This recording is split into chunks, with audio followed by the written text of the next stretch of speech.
मुख्यमंत्री पुष्कर सिंह धामी ने भारत के द्वितीय राष्ट्रपति प्रख्यात शिक्षाविद भारत रत्न डॉक्टर सर्वपल्ली राधाकृष्ण की जयंती के अवसर पर मुख्यमंत्री आवास में उनके चित्र पर श्रद्धा सुमन अर्पित कर श्रद्धांजलि दी। इस दौरान मुख्यमंत्री ने कहा कि डॉक्टर सर्वपल्ली राधाकृष्ण के शिक्षा के क्षेत्र में दिए गए योगदान से समाज हमेशा प्रेरित होगा। उन्होंने शिक्षक दिवस की सभी प्रदेशवासियों को हार्दिक बधाई एवं शुभकामनाएं भी दी।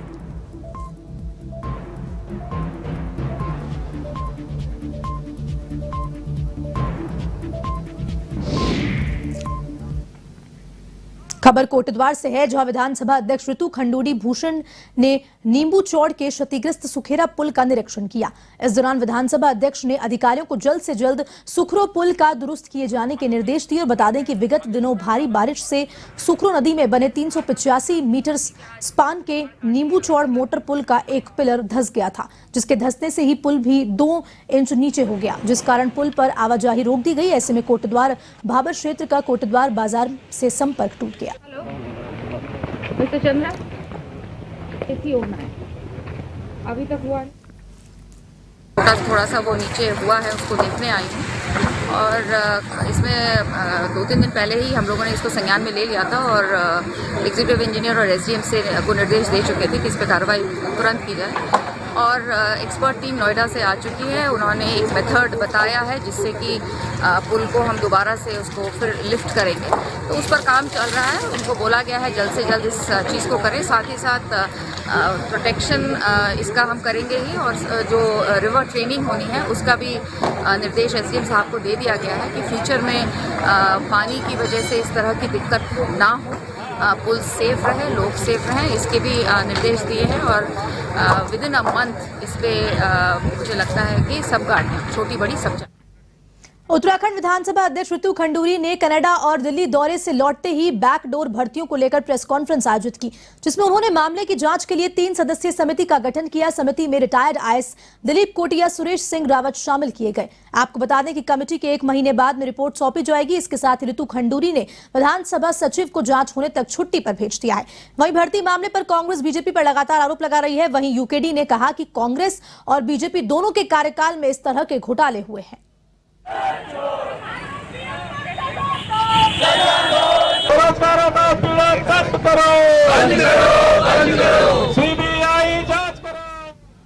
उत्तराखंड अधीनस्थ सेवा चयन आयोग पेपर लीक मामले की एसटीएफ जांच कर रही है। मामले को लेकर बीजेपी प्रदेश अध्यक्ष महेंद्र भट्ट का कहना है कि मुख्यमंत्री पुष्कर सिंह धामी ने इस मामले में ऐतिहासिक फैसला किया है, जिसकी वजह से लगातार आरोपियों के खिलाफ सख्त कार्रवाई की जा रही है और 34 आरोपियों की गिरफ्तारी भी हो चुकी है और 21 आरोपियों के खिलाफ गैंगस्टर एक्ट के तहत मुकदमा दर्ज किया गया है। उन्होंने कहा कि उत्तराखंड सरकार जीरो टॉलरेंस के तहत काम कर रही है।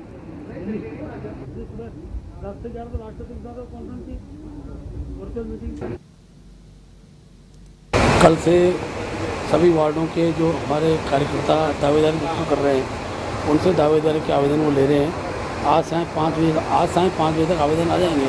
उसका कल से हम विधानसभा वाइज वहाँ के सब प्रमुख जनप्रतिनिधि चर्चा वार्ता के बाद और सर्वसम्मति हम पहली सूची 6 तारीख को और दूसरी सूची 7 तारीख को घोषित कर देंगे।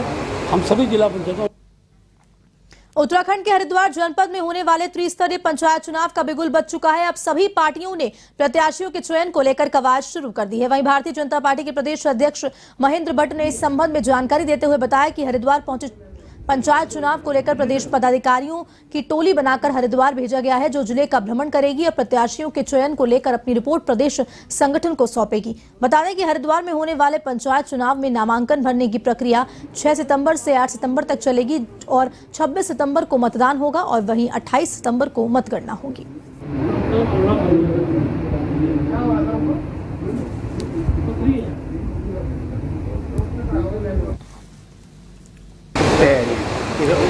देखिए, हमारी 3 सदस्यीय कमेटी हरिद्वार है। कल से सभी वार्डों के जो हमारे कार्यकर्ता दावेदारी कर रहे हैं, उनसे दावेदारी के आवेदन वो ले रहे हैं। आज सायं 5 बजे तक आवेदन आ जाएंगे। उसका कल से हम विधानसभा वाइज वहाँ के सब प्रमुख जनप्रतिनिधि चर्चा वार्ता के बाद और सर्वसम्मति हम पहली सूची 6 तारीख को और दूसरी सूची 7 तारीख को घोषित कर देंगे। हम सभी जिला पंचायतों और प्रत्याशी लड़ाएंगे। हरिद्वार में पंचायत चुनाव का बिगुल बजते ही राजनीतिक दलों के कार्यकर्ताओं ने दल बदल शुरू कर दिया है। चुनाव से पहले बीएसपी और कांग्रेस को हरिद्वार में करारा झटका लगा है। कांग्रेस के नेता हितेश शर्मा के नेतृत्व में झबरेड़ा और भवगापुर क्षेत्र के करीब 400 कांग्रेस और 20 बसपा के कार्यकर्ताओं ने अपनी पार्टी छोड़ बीजेपी का दामन थाम लिया। हरिद्वार सांसद रमेश पोखरियाल निशंक ने बीजेपी के जिला कार्यालय पर सभी लोगों को बीजेपी की सदस्यता दिलाई।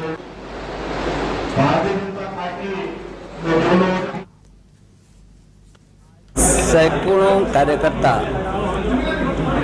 बीएसपी और कांग्रेस को छोड़कर के भारतीय जनता पार्टी में सम्मिलित हो रहे हैं और विभिन्न क्षेत्रों से हो रहे हैं।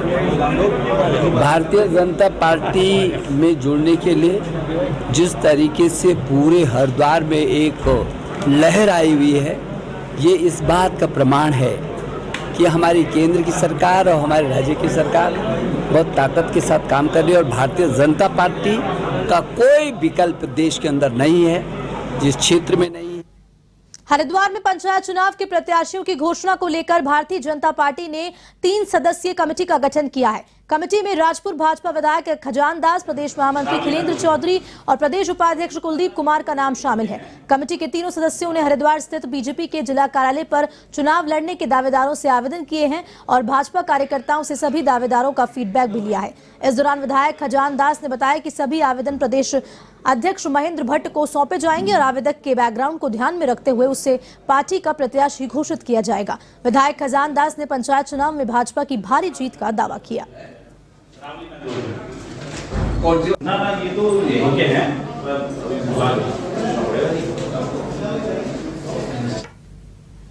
हम सभी से नाम मांग रहे हैं, जिन्होंने दावेदारी की है उनका नाम ले जा करके फिर हम अपने प्रदेश के माननीय महामंत्री संगठन और प्रदेश अध्यक्ष जी को देंगे। फिर उस पर जांच के उपरांत एक पैनल बनाएगा, 3 नामों का पैनल होगा और फिर उसमें फिर डिक्लेयर प्रदेश को करना है। बिल्कुल मानक भी है और मानक के तहत ही कि कौन वरिष्ठ कार्यकर्ता रहा है, क्या आप समाज सेवा में जुड़े रहे हैं, क्या आपकी सामाजिक गतिविधियां क्या है और पूर्व में आप प्रधान रहे हैं, क्षेत्र पंचायत रहे हैं, जिला पंचायत मेंबर रहे हैं, ये सभी, और क्या संघ से जुड़े रहे, बीजेपी।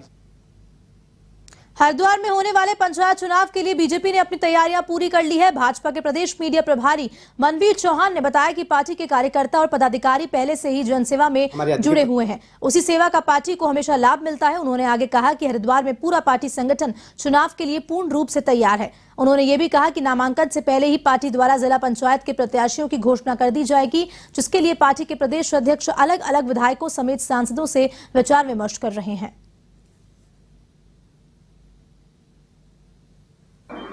देखिए, भारतीय जनता पार्टी एक कार्यकर्ता प्रधान पार्टी है और भारतीय जनता पार्टी को किसी भी चुनाव को लेकर के विशेष रूप से अलग से कोई तैयारी करने की आवश्यकता नहीं होती है और हमारे भारतीय जनता पार्टी के कार्यकर्ता और सभी पदाधिकारी हमेशा जन सेवा में जुटे रहते हैं। उसी के कारण भारतीय जनता पार्टी को चुनाव में सफलता मिलती है। लेकिन अभी हमारे हरिद्वार जिले में पंचायत चुनाव होने जा रहे हैं, उसको लेकर के हमारे पार्टी संगठन पूरी तरह से तैयार है और हमारी अभी 7-8 तारीख को जो अभी चुनाव आचार संहिता लगी हुई है, उसको जो नामांकन होने उससे पहले हम भारतीय जनता पार्टी अपने जिला पंचायत के लिए अधिकृत प्रत्याशी घोषित कर देगी। इसके संदर्भ में हमारे प्रदेश अध्यक्ष जी अलग अलग चरणों में विधायकों के साथ, सांसदों के साथ और अन्य जो वरिष्ठ पदाधिकारी उनके साथ सभी के साथ वार्ता कर रहे हैं। काशीपुर के ब्लॉक सभागार में राष्ट्रीय विधिक सेवा प्राधिकरण एवं राष्ट्रीय महिला आयोग के संयुक्त तत्वावधान में विधिक जागरूकता एवं साक्षरता कार्यक्रम आयोजित किया गया, जिसमें महिलाओं को उनके अधिकारों के प्रति सचेत कर कानून की जानकारी देने के साथ ही उनकी तमाम समस्याओं के निवारण के प्रति जागरूक किया। कार्यक्रम की अध्यक्षता जिला जज प्रेम सिंह खिमाल ने की। सचिव जिला विधिक सेवा प्राधिकरण सचिन कुमार पाठक ने बताया कि महिलाओं को उनके कानूनी अधिकारों से अवगत कराने हेतु उन्हें कानून की पूरी जानकारी से अवगत कराया गया। कार्यक्रम के दौरान विधिक से संबंधित किट महिलाओं को प्रदान किए गए।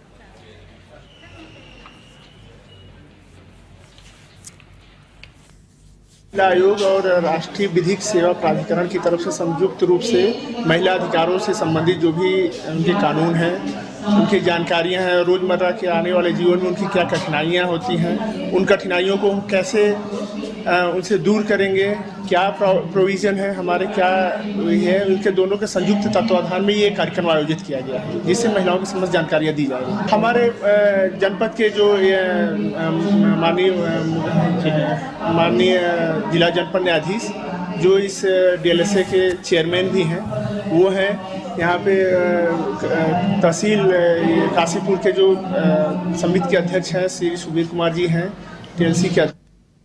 हरिद्वार में NHAI के कामों की गुणवत्ता पर सवाल उठ रहे हैं। नेशनल हाईवे 58 पर 2 साल पहले बनकर तैयार हुए चंडीघाट फ्लाईओवर का एक्सपेंशन जॉइंट टूट चुका है, जिसके बाद एक्सपेंशन की मरम्मत के लिए हाईवे पर ट्रैफिक की आवाजाही भी रोक दी गई है। फिलहाल वाहनों को ट्रैफिक सर्विस लेन से निकाला जा रहा है, जिससे कि इस क्षेत्र में जाम के हालात नहीं बने।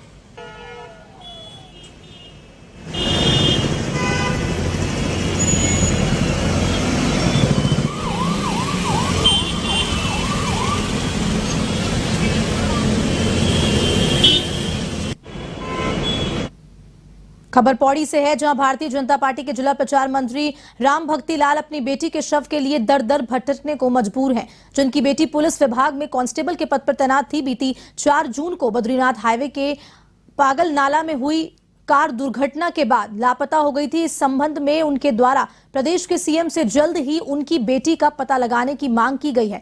राम भक्ति लाल ने बताया कि 3 महीने गुजर जाने के बाद भी उनकी बेटी का कुछ पता नहीं चल पा रहा है। उन्होंने CM से लेकर पुलिस के आला अधिकारियों तक बेटी को खोजने की गुहार लगाई है, लेकिन आज तक उनकी बेटी का कुछ भी पता नहीं चल पाया।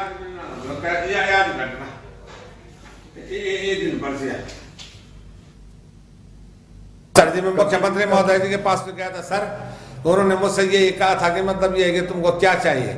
मैंने कहा साहब मुझे कुछ नहीं चाहिए, मुझे सिर्फ लड़की दिला दीजिए, आप किसी भी यंत्रों द्वारा निकाल दीजिए लड़की को और मैं लड़की की अंत्येष्टि कर दूंगा और मुझे शांति हो जाए। उन्होंने पत्र ऊपर भेजा कि नहीं भेजा उसके मैं नहीं जानता सर।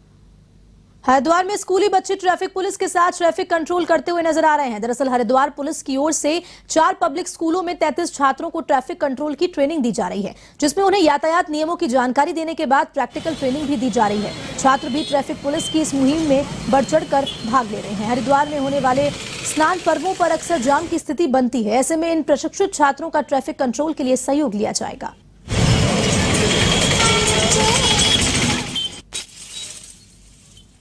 ये जो हमारा हरिलोक तिराहा, शंकराचार्य चौक और रानीपुर मोड़ में आज इन्होंने को 1 घंटे की जो है इनको ट्रेनिंग दी गई कि ट्रैफिक किस प्रकार चलाएंगे और ट्रैफिक के नियम का पालन किस तरह करते हैं। आज इनकी ट्रेनिंग की गई, व्यवहारिक ट्रेनिंग। अभी तो जो है ये अभी ट्रैफिक का यातायात का दबाव काफ़ी कम है। आने वाली जब समर सीजन होंगी या हमारे सैटरडे संडे होंगे, जब छुट्टियां पड़ती हैं, मेले पर्व त्यौहार स्नान जो भी हमारे होते हैं, उसमें ये है ट्रैफिक पुलिस की जितने हमारे यहाँ मैन पावर कम है उनके साथ ट्रैफिक पुलिस के साथ ये सभी लोग सहयोग करेंगे। पहले हमें 3 दिन की ट्रेनिंग पर बुलाया गया था CO ऑफिस में। उसके बाद में हमें वहाँ पे बताया गया था कि ट्रैफिक सिग्नल्स क्या होते हैं, लाइनों का कैसे किया जाए, हेलमेट पहनना चाहिए और सीट बेल्ट लगानी चाहिए। अगर नहीं करेंगे तो और क्या क्या होगा। उत्तराखंड के दिनेशपुर मार्ग पर मिट्टी से भरी ट्रैक्टर ट्रॉली ने 35 वर्षीय युवक की जान ले ली। आपको बता दें कि जगदीशपुर निवासी भवतोष अधिकारी मार्ग होते हुए जगदीशपुर की तरफ साइकिल से जा रहा था और पीछे से ट्रैक्टर ट्रॉली ने जोरदार टक्कर मार दी और कुछ दूर तक घसीटते हुए ले गया, जिससे भवतोष की मौके पर ही मौत हो गई। वहीं भवतोष अधिकारी की पत्नी की 1.5 वर्ष पूर्व कोरोना महामारी से मौत हो गई थी।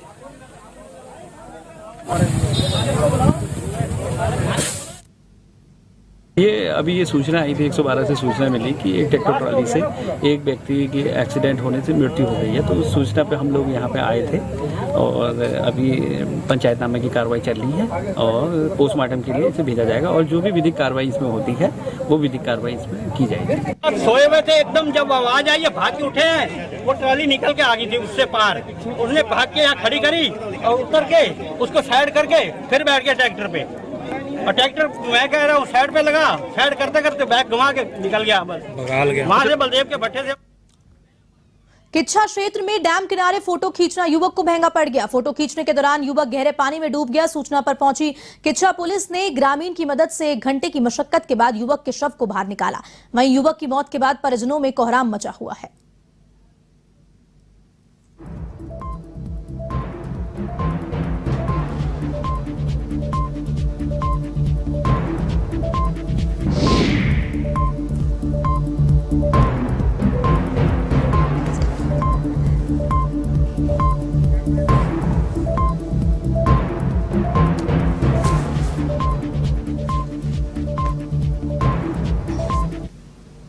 अल्मोड़ा में प्रसिद्ध नंदा देवी मेला अपने पूरे शबाब में है। मेले में विभिन्न सांस्कृतिक और रंगारंग कार्यक्रमों की धूम मची हुई है और प्रदेश भर से आए कलाकार अपनी अपनी प्रस्तुतियां दे रहे हैं। मेले में के दिन देर रात तक सांस्कृतिक कार्यक्रम हुए, जिनको देखने के लिए लोगों की भारी संख्या में भीड़ देखने को मिली। इस मौके पर मां नंदा सर्वदलीय संस्था की महिलाओं ने झोड़ा और चांचुरी की शानदार भी प्रस्तुति दी।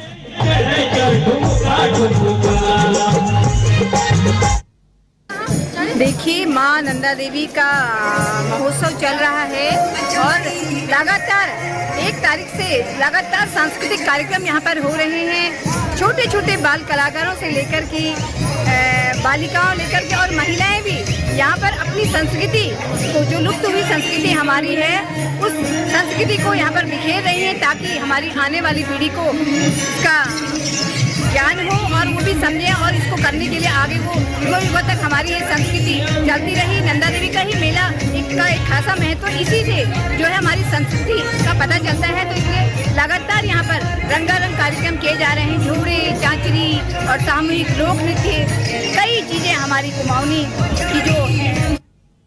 फिलहाल के लिए उत्तराखंड में इतना ही। आप देश दुनिया तमाम खबरों के लिए देखते रहिए वन टीवी। नमस्कार।